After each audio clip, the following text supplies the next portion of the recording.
আসসালামু আলাইকুম ওয়া রাহমাতুল্লাহি ওয়া বারাকাতুহু। সম্মানিত প্রিয় শ্রোতা, আশা করি সকলে ভালো আছেন।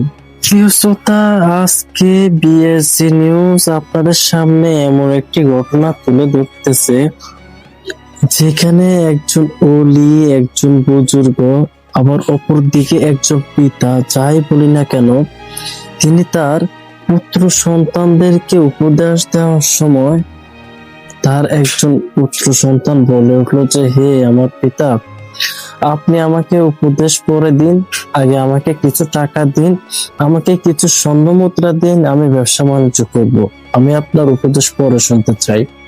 তখন সে ওলি বলেছিলেন যে, হে আমার পুত্র, আমি কোথায় পাবো এত টাকা? আমার কাছে টাকা নেই। হে আমার পুত্র, আমি তো ব্যবসা বাণিজ্য করি না, আমি কোন রকম তোমাদেরকে নিয়ে সংসার চলে বা আমার সংসার চালাই, ব্যবসা করবার মতো, তোমাকে টাকা দেবার মতো সামর্থ্য আমার নেই। আর সেই ওলি অথবা আম্বিয়া যাই বলি না কেন, তিনি আর কেউ নন, তিনি হচ্ছেন লোকমান হাকিম। লোকমান হাকিমের বিষয়ে আমরা অন্য ভিডিওতে আলোচনা করব। আজকে লোকমান হাকিমের কয়েকজন পুত্র সন্তানের মধ্যে একজন পুত্র সন্তানের সম্পর্কে আলোচনা করব, যিনি লোকমান হাকিম বা একজন ওলি অথবা একজন পিতার কাছে ব্যবসা করার জন্য কিছু স্বর্ণ মুদ্রা চেয়েছিল, কারণ তখন স্বর্ণ মুদ্রা প্রচলন ছিল। আর সে যুবকটি তার বাবার কাছে কিছু অর্থ চায় ব্যবসা বাণিজ্য করার জন্য। আর ঠিক সেই সময় লোকমান হাকিম তার পুত্রকে বলল, হে আমার পুত্র, আমি তো ব্যবসা বাণিজ্য করি না, আমার তো ইন্ডাস্ট্রি নেই, আমার তো শিল্প কারখানা নেই, আমি এত টাকা কোথায় পাবো? আমি কোন রকম তোমাদেরকে নিয়ে এই সংসার চালাই। তবে তোমাকে আমি এমন একটা উপদেশ দিতে পারি, যে স্থানে গেলে তুমি 3000 স্বর্ণ মুদ্রা হয়তোবা নিয়ে আসতে পারবে, অথবা তুমি 3000 স্বর্ণ মুদ্রা লাভ করতে পারবে। তবে এই পথ তোমার জন্য সহজ নয়, এই পথ তোমার জন্য অনেক কঠিন। তুমি কি ওই স্থানে যাওয়ার জন্য প্রস্তুত? যদি তোমার মনে সাহস শক্তি থাকে, যদি তুমি আল্লাহর দেখানো পথে চলো, তাহলে তুমি যতই বিপদে পড়ো না কেন, তুমি সেখান থেকে রক্ষা পাবে। আমি তোমাকে এমন কিছু উপদেশ দেব, যদি তুমি সেই স্থানে যেতে আগ্রহী হও, যদি তুমি আমার কথা শোনো, তাহলে আমি সেই স্থানটির কথা বলবো। আর ঠিক এই সময় লোকমান হাকিমের পুত্র বলে উঠলো, বাবা, তুমি আমাকে যে উপদেশ দিবে আমি সে উপদেশ অক্ষরে অক্ষরে মানার চেষ্টা করব। তুমি আমাকে বলো কোথায় যেতে হবে, কি করতে হবে। তখন লোকমান হাকিম বলে উঠলো, বাবা, হে আমার পুত্র, এখানে যাওয়া এত সহজ নয়, তবে আমি তোমাকে কিছু উপদেশ দিব, তুমি তা অক্ষরে অক্ষরে পালন করবে। তুমি যখনই বিপদে পড়বে, 2 রাকাত সালাতুল হাজত পড়বে। তুমি প্রথমে একটি মরুভূমির পথ দিয়ে যাবে, সাথে একটি বোতলে বা একটি পেয়ালায় কিছু পানি নিবে, কিছু খাবার নেবে। তুমি দেখবে যে সকালবেলা রওনা হওয়ার সাথে সাথে দুপুর হয়ে যাবে, তুমি প্রচন্ড ক্লান্ত হয়ে পড়বে, তোমার শরীর প্রচন্ড দুর্বল হয়ে পড়বে, কিন্তু তুমি ঘাবড়িয়ে যেও না। এই মরুভূমিতে চারদিকে ছোটাছুটি করবে পানির সন্ধানে, খাবারের সন্ধানে, কিন্তু তুমি পাবে না। হে আমার প্রিয় পুত্র, তুমি তখন হতাশ হবে না, তুমি হতাশ হয়েও না। তুমি 2 রাকাত সালাতুল হাজত পড়ে নিও। তুমি 2 রাকাত সালাতুল হাজত পড়ার পর বাম দিকে তাকাবে, দেখবে যে মহান রাব্বুল আলামিন তোমার জন্য সুদীর্ঘ একটি জঙ্গল তৈরি করে দেবে। তুমি বাম দিকে সেই জঙ্গলের দিকে অতিক্রম করবে, সেই জঙ্গলে প্রবেশ করবে। তখন দেখবে যে মহান রাব্বুল আলামিন এক বিশাল পাথরের ভিতর থেকে কিছু ঠান্ডা বরফের মতো কিছু মিষ্টি সুস্বাদু ঠান্ডা পানি বেরিয়ে আসতেছে। তুমি সেখানে সেই পানি পান করবে, এবং তোমার সাথে যে বোতল বা পেয়ালা আছে, তুমি সেটা ভরে রাখবে। তুমি মরুভূমিতে যে পানি নিয়ে যাবে, সেই পানিটা তুমি খেতে পারবে না, কারণ ওই পানিটা অনেক বরফ হয়ে যাবে। তাই তুমি যদি পানি পান করতে না পারো, তুমি অবশ্যই ওই জঙ্গলে যাবে এবং ওখানে গিয়ে পানি পান করবে। প্রিয় শ্রোতা, আমাদের ভিডিওগুলো অনেক দীর্ঘ হবে, তাই মনোযোগ সহকারে দেখুন, ধৈর্য সহকারে দেখুন। ধন্যবাদ। আর আমাদের চ্যানেলটি যদি সাবস্ক্রাইব করে না থাকেন তাহলে অবশ্যই একটি সাবস্ক্রাইব করে দিবেন, শেয়ার করে অন্যকে দেখার সুযোগ করে দিবেন। লোকমান হাকিম তার পুত্রকে নির্দেশ দিলেন যে তুমি পানি পান করার পর আল্লাহর শুকরিয়া আদায় করবে, এরপর তুমি রওনা দিবে। প্রতিমধ্যে হাঁটতে হাঁটতে তুমি দেখবে যে এক বিশাল বট গাছ। হে আমার পুত্র, তুমি ওই বট গাছের নিচে আশ্রয় নেবে না। আমি আবারও বলছি, তুমি ওই বট গাছের নিচে আশ্রয় নেবে না। অথবা তুমি যদি কোনো বিশাল বড় বট গাছ অথবা অন্য কোনো গাছ দেখো, তুমি ওই স্থানে আশ্রয় নেবে না। এবং আমি আরো নির্দেশ দিতেছি যে তুমি যদি প্রতিমধ্যে কোনো বৃদ্ধকে দেখো তাহলে অবশ্যই তার পরামর্শ গ্রহণ করবে। যখনই বিপদে পড়বে হে আমার পুত্র, তুমি অবশ্যই বৃদ্ধ লোকটির পরামর্শ নেবে। এবং আমি তোমাকে আরো উপদেশ দিচ্ছি যে তুমি হাঁটতে হাঁটতে চলতে চলতে ক্লান্ত হয়ে যাবে, তুমি আবারও হাঁটতে থাকবে, হাঁটতে হাঁটতে অনেক দূর যাবে। অনেক দূর যাওয়ার পর একটি গ্রাম দেখবে, সেখানে দেখবে যে অনেক লোক বসবাস করে। তুমি ওই গ্রামে যাবে এবং তুমি আমার পরিচয় দিবে যে তুমি লোকমান হাকিমের সন্তান, তুমি লোকমান হাকিমের পুত্র। তোমাকে তারা সাদরে গ্রহণ করবে, তোমাকে তারা অনেক সম্মান প্রদান করবে, তোমাকে তারা মেহমানদারি করবে, তোমাকে তারা ছেড়ে যেতে দিবে না, তোমাকে তারা থাকার জন্য পরামর্শ দিবে।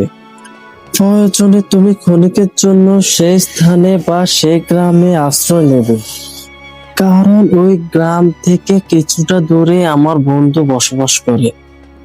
ওই গ্রাম থেকে আরো কিছু পথ হাঁটলে আমার বন্ধুর তুমি সন্তান পাবে। তুমি লোকমান হাকিমের সন্তান এই কথাটি যদি তারা জানতে পারে, তোমাকে তারা ওই গ্রামে বিবাহ করার জন্য পরামর্শ দিবে। কিন্তু আমি বাবার উপদেশ হচ্ছে তুমি ওখানে বিবাহ করিবে না, কোনো মতে তুমি বিবাহ করিবে না। আর তুমি যদি তোমার সাথে কোনো বৃদ্ধাকে পাও, অবশ্যই তার উপদেশ গ্রহণ করবে। আমি আমার বন্ধুর কাছে 3000 স্বর্ণ মুদ্রা পাই, তার কাছে আমানত দিয়েছি। তুমি যদি ওখানে যেতে পারো, তখন তুমি আমার কথা বলবে যে আমার বাবা লোকমান হাকিম আমাকে পাঠিয়েছে, বাবা নাকি তোমার কাছে 3000 স্বর্ণ মুদ্রা পায়, আমাকে সেগুলো দেওয়ার জন্য বলেছে, আমাকে সেগুলো দেওয়ার জন্য তিনি পাঠিয়েছেন। কিন্তু বিরাট সমস্যা হলো আমার বন্ধু তোমাকে ওই স্থানে বা তার বাসায় এক রাত থাকার জন্য বলবেন। কিন্তু হে আমার পুত্র, তুমি কোনো মতে কিছুতেই ওই জায়গায় তার বাসায় এক রাত থাকবে না। তুমি তার কাছে যাবে, 3000 স্বর্ণ মুদ্রা চাইবে এবং আমার পরিচয় দিবে। তুমি স্বর্ণ মুদ্রা নিয়ে সাথে সাথে ওই স্থান ত্যাগ করবে, কোনো মতে ওখানে থাকবে না। আমার বড় ভয় হয় আমি তোমাকে নিয়ে খুবই শঙ্কিত। খোদা তাআলা তোমার মঙ্গল করুক, তুমি দ্রুত ফিরে আসবে, আমি তোমার জন্য দোয়া করি। তখন লোকমান হাকিমের ছেলে বলল, হে আমার বাবা, তুমি আমার জন্য দোয়া করো, আমি ইনশাআল্লাহ যদি আল্লাহ চায় আমি ওখানে যাব এবং 3000 স্বর্ণ মুদ্রা নিয়ে আমি দ্রুত তোমার কাছে ফিরে আসবো, তুমি আমার জন্য দোয়া করো।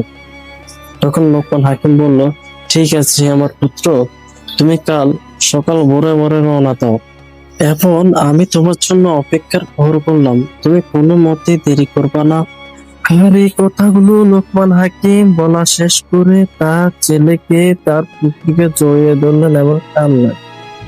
এর পরবর্তীতে রাত পোহালে ভোর হওয়ার সাথে সাথে লোকমান হাকিমের ছেলে রওনা দিলেন। সেই মরুভূমিতে হাঁটতে হাঁটতে মধ্যবেলা হয়ে গেল, অর্থাৎ দুপুর বেলা হয়ে গেল।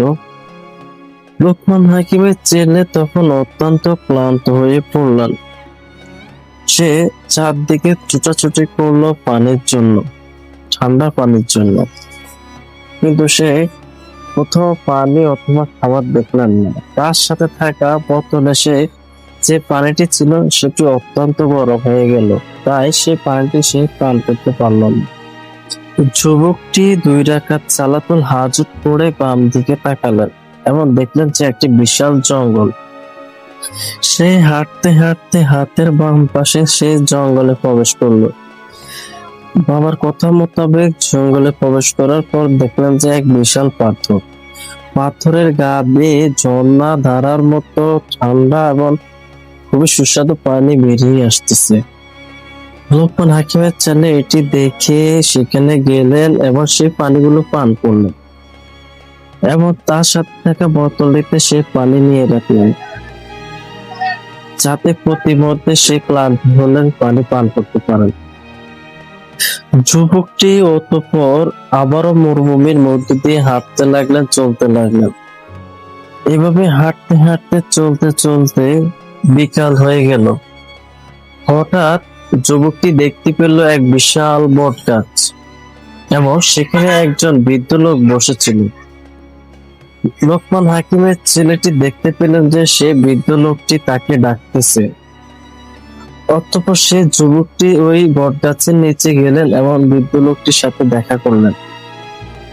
বৃদ্ধ লোকটি তাকে বললেন যে, হে যুবক, হে বাবা, তুমি কোথায় যাচ্ছ? এই মরুময় এলাকা দিয়ে তুমি কোথায় যাচ্ছ? এখানে তো কোনো পানির সন্ধান, খাবারের সন্ধান নেই। তুমি কোথায় যাবে? আমি তোমাকে সাহায্য করব। তুমি আমাকে বলো তুমি কোথায় রওনা দিবে, তোমার সমস্যা কি, আমি তোমার সাথে থাকবো এবং তোমাকে সাহায্য করব। তখন যুবকটি বলল যে, বাবা বলেছিলেন এই বট গাছটির নিচে আমাকে আশ্রয় না নিতে এবং এখানে না দাঁড়াতে। তখন বৃদ্ধ লোকটি বলল যে, তোমার বাবা তোমাকে বলে নাই যে এখানে আশেপাশে যদি কোনো বৃদ্ধ লোক দেখো অবশ্যই তার পরামর্শ নেবে যদি তুমি কঠিন বিপদে পড়ো। তখন যুবকটির তার বাবার কথা মনে পড়ে গেল। তখন সে বলল, হ্যাঁ, আমার বাবা আমাকে ওসিয়ত করেছে, আদেশ দিয়েছেন যে প্রতিমধ্যে কোনো বৃদ্ধ লোককে যদি দেখতে পাই অবশ্যই অবশ্যই তার পরামর্শ গ্রহণ করার জন্য। তাহলে তুমি আমার সাথে এখানে বসো। তখন সে যুবকটি এখানে বসলো এবং সে অতিরিক্ত ক্লান্ত থাকায় তার ঘুম চলে আসলো। বৃদ্ধ লোকটি দেখতে পেল যে ছেলেটির ঘুম চলে এসছে এবং কিছুক্ষণ পর বৃদ্ধ লোকটি দেখতে পেল যে একটা সাপ তাকে দংশন করছে। সাপটি দংশন করায় ছেলেটি অচেতন অবস্থায় অজ্ঞান হয়ে গেল। আর এটি সে বৃদ্ধ লোকটি দেখে সাপটিকে ধরলেন এবং সাপটিকে বললেন যে, তুমি এই যুবকের মাথায় যেখানে বিষ প্রয়োগ করছো, যেখানে যুবকটিকে ধ্বংস করছো, সেখান থেকে বৃষ্টি নিয়ে নাও।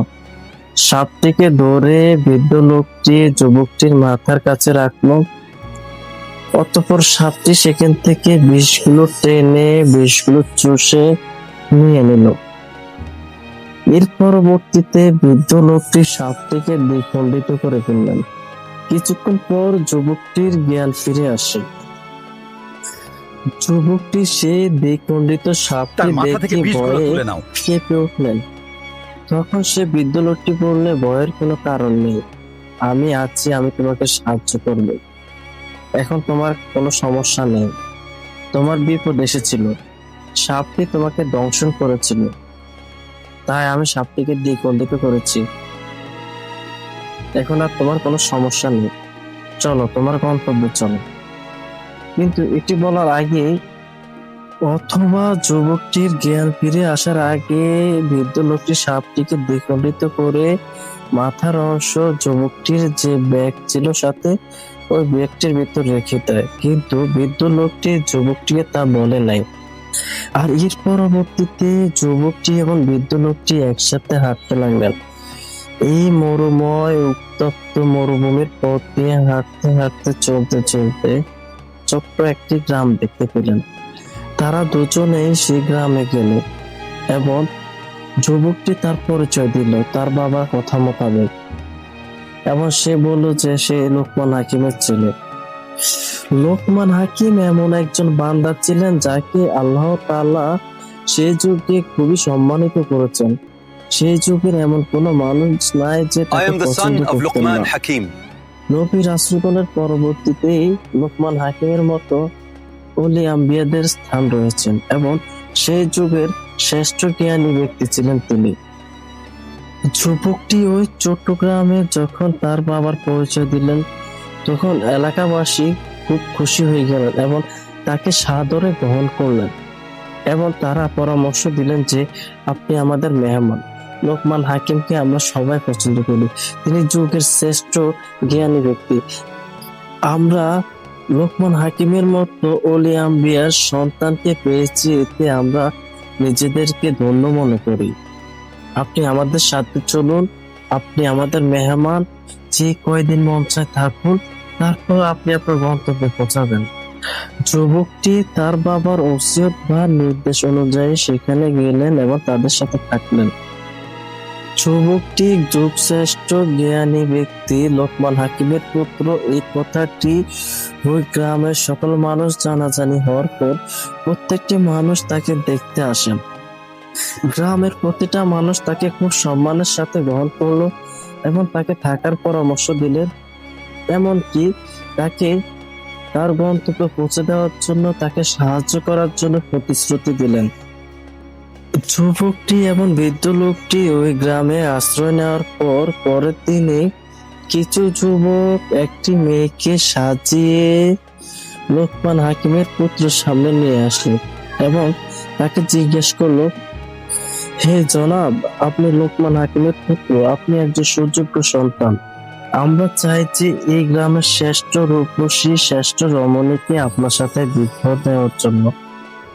আপনি তাকে দেখেন, যদি আপনার সম্মত হয়, যদি আপনার ভালো লাগে, যদি আপনি তাকে পছন্দ করেন, তাহলে আমরা বিবাহের ব্যবস্থা করিব।